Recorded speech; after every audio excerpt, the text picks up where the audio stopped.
Hi boys and girls, it's Mrs. Panos. Today we will continue with Chapter 3 of Charlie and the Chocolate Factory. Mr. Wonka and the Indian Prince. Prince Pondicherry wrote a letter to Mr. Willy Wonka, said Grandpa Joe, and asked him to come all the way out to India and build him a colossal palace entirely out of chocolate. Did Mr. Wonka do it, Grandpa? He did indeed, and what a palace it was. It had 100 rooms, and everything was made of either dark or light chocolate. The bricks were chocolate, and the cement holding them together was chocolate, and the windows were chocolate, and all the walls and ceilings were made of chocolate. So were the carpets and the pictures and the furniture and the beds. And when you turned on the taps in the bathroom, hot chocolate came pouring out. Wow.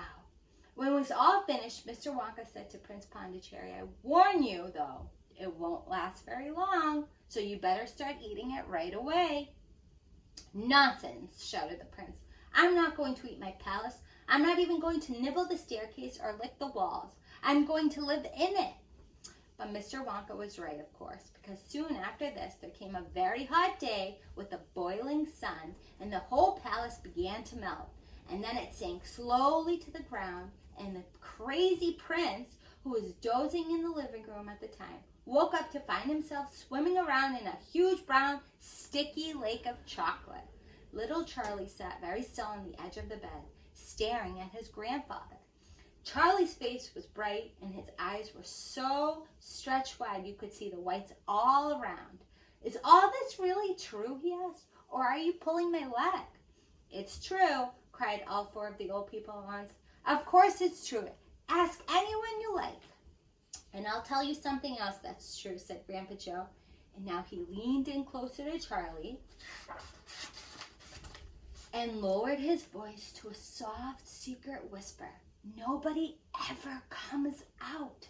"Out of where?" asked Charlie. "And nobody ever goes in."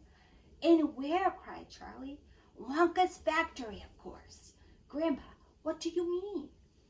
"I mean workers, Charlie." "Workers?"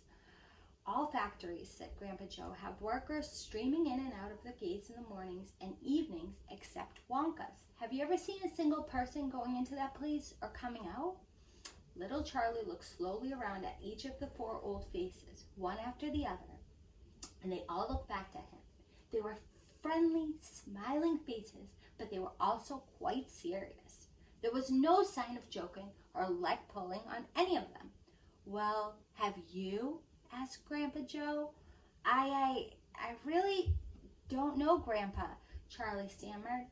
"Whenever I walk past the factory, the gates seem to be closed." "Exactly," said Grandpa Joe.